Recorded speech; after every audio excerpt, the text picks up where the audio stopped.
Pasan 40 minutos de la 1 de la tarde, esto es Ser Social por CNN Radio Rosario. La música ha sido una de las formas de arte más antiguas, presente en prácticamente todas las culturas humanas.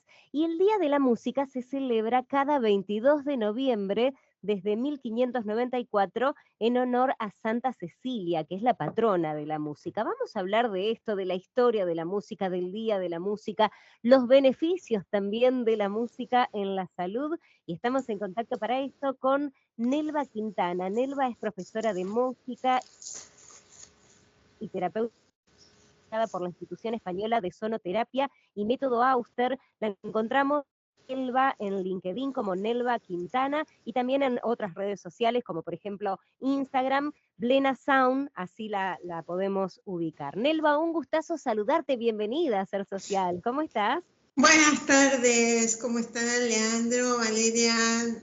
Muy bien, muy contenta de estar nuevamente acá en este programa que siempre me tratan con tanto cariño. Y bueno, me permiten hablar de lo que más me gusta, ¿no? De la música, de los sonidos. Y no muchos espacios dan lugar a este tipo de temas tan importantes, ¿no? Porque la música es parte de nuestra vida. Nos cruza en todo momento la música.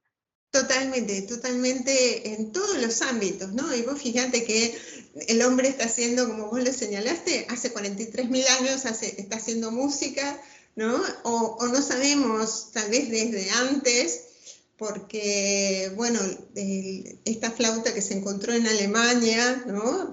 Tallada en un hueso de mamut, es un elemento físico sólido que se ha podido conservar a lo largo del tiempo. Tal vez había tambores u otro tipo de instrumentos que lamentablemente se perdieron en la historia, ¿no? Pero bueno, la música es, como bien señalaste, una de las artes más antiguas. Y bueno, se celebra el 22 de noviembre en honor a Santa Cecilia. ¿Te cuento la historia? Sí, dale, porque no sabemos tanto Bueno, de ella. tenemos que remontarnos a la antigüedad, al Imperio Romano, ¿no? Cuando los cristianos eran perseguidos, y esta mujer, joven mujer, que profesaba el cristianismo, fue atrapada y para que renegara de su fe. Y bueno, al ser torturada, según cuenta la leyenda, ella cantaba alabanzas a Dios. Entonces, bueno, el Papa Gregorio XIII decide canonizarla y nombrarla patrona de la música. Y algo muy interesante, que no en todos los lugares se celebra el mismo día. Por ejemplo, ayer estaba hablando con mis colegas sonoterapeutas de Costa Rica y me decía que ellos lo festejan o lo celebran el 21 de junio. Pero no sabían decirme, sí, a ciencia cierta a qué se debía que lo festejaban, que lo celebraban ese día, ¿no? Y no otro. Así que bueno. De que la música que nos cruza, obviamente, que nos hace bien en un montón de sentidos, también ayuda a la salud y a la salud mental, ¿no? Totalmente. Y vos fíjate porque tiene que ver mucho con las emociones. Esto ya lo hablamos en otras oportunidades.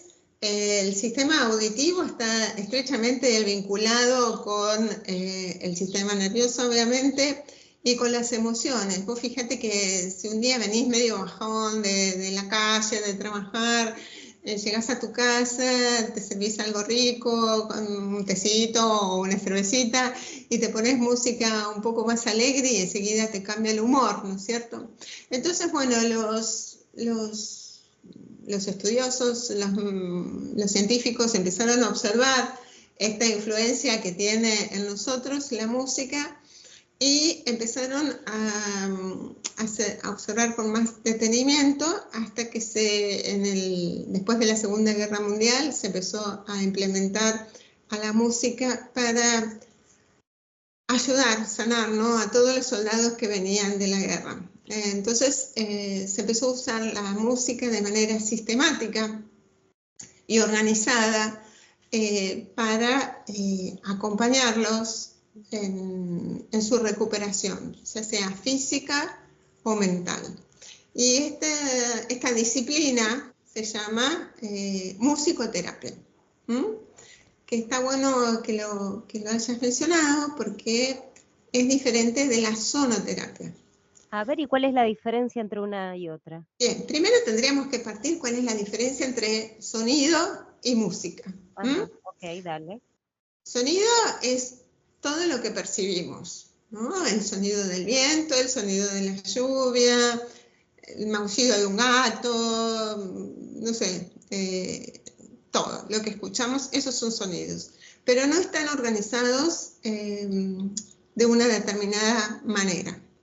Entonces, cuando se los organiza alrededor de 3 elementos fundamentales, que son la armonía, la melodía y el ritmo, obtenemos lo que se llama música. O sea, la música sería el sonido organizado de determinada manera. Combinado y organizado, ¿no? Exacto. Entonces, una pieza musical de Mozart es música. Una canción de Adele o de Marcela Becerra es música. Si bien... Claro, no les digas a Leo que los cantantes de hoy, los que están ahí en boga, hacen música, porque él te diría, no, es otra cosa, no es música. Sí, a él está haciendo que no, abuela. Yo me acuerdo que mi abuelo, cuando escuchaba rock o la música que yo escuchaba de adolescente, me decía, no, eso no es música, qué sé yo. Bueno, ahí entramos en subjetividades, pero siempre y cuando esa producción esté organizada en esos, basándose en esos 3 elementos, tenemos música. Nos guste o no nos guste. Ahí es otro cantar. Claro. Exactamente. Bueno, entonces la musicoterapia utiliza música. Y el musicoterapeuta tiene que ser músico. ¿Bien? En cambio, la sonoterapia, que es a lo que yo me dedico, utiliza sonidos, ¿no? Los cuencos, por ejemplo. Los cuencos tibetanos, perfecto.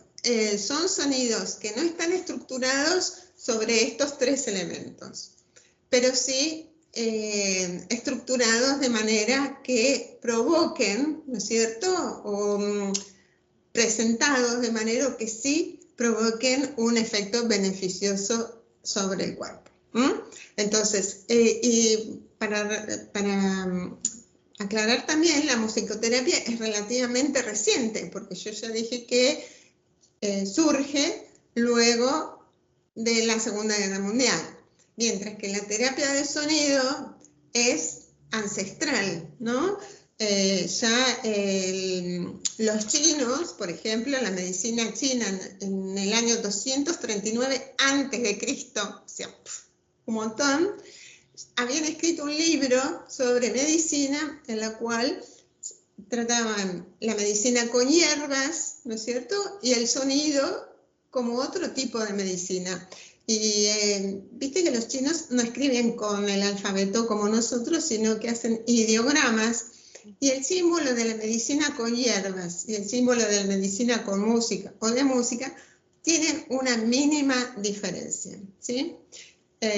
Así que bueno, me gustaría que los oyentes tengan en claro esta diferencia entre musicoterapia, que utiliza la música con efectos terapéuticos, bien, y la sonoterapia, que utiliza el sonido, porque he visto muchas publicaciones en las cuales estos términos se confunden. Se confunden, claro. Se confunden y no está bueno, ¿no es cierto?, que la gente no tenga claro esta diferencia, ¿no? Ahora, para ambos yo lo que entiendo es que sí se necesita estar en el momento presente. Esto del mindfulness que tanto se habla ahora y que disfrutar y conectarse con el aquí y ahora, bueno, debe tener también un poco que ver con esto, porque si la música está ahí de fondo pero no la registramos, o el sonido en la sonoterapia está de fondo y no lo estamos registrando porque nuestra cabeza es un vaivén de problemas y de sacar conclusiones o lo que tenemos que hacer futurología, probablemente no dé resultado, ¿no? No, exactamente. Todo, bueno, la época de multitasking ya se comprobó que no está bueno, ¿no? Claro. Que nos abruma. Sí, tenemos que concentrarnos en el aquí, en el ahora. Y vos sabés que el cerebro, estamos acostumbrados a escuchar constantemente. Entonces el cerebro, que es tan maravilloso, hace una selección de aquello que nos interesa y nos sirve, ¿no es cierto? Porque constantemente estás escuchando sonidos. En cambio, si vos prestás atención, ¿no? O es algo que te impacta, porque el cuerpo sabe, el cuerpo es sabio. Dice, bueno, hay que escuchar este sonido, hay que escuchar esta música porque me está haciendo bien, ¿no es cierto? Eso es lo que vos decís. Tanto el sonido como todo sonido y la música en particular favorece la concentración. Bien. Totalmente, totalmente. Y algo que me gustaría también señalar es que la música tiene que ver mucho con nuestra identidad, ¿no?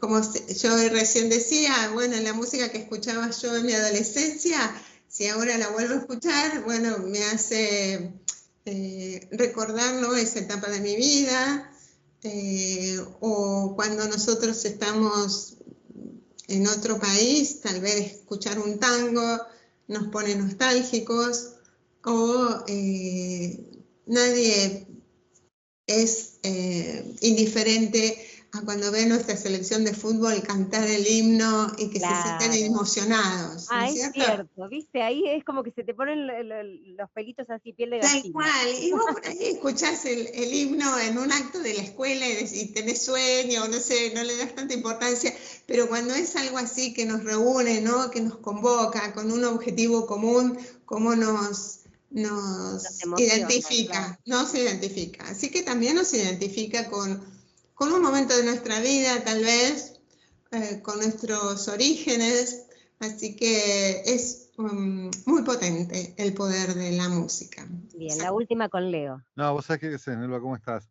Me había quedado pensando en cuántos grandes maestros de la música en sus obras bajaron al sonido, pero con notas musicales, o sea, cómo trataron de imitar sonidos, pero sin dejar de usar notas, o sea, no haciendo golpes en los instrumentos, que eso se usa mucho, sino con notas como, no sé, como el vuelo del abejorro de Rimsky, del ruso, o Handel con la suite acuática, y cómo cuando conoces un poco más de esa música, de la música más grande, y te detenés a encontrar esos colores de sonido que le buscan poner, las obras cambian, ¿no?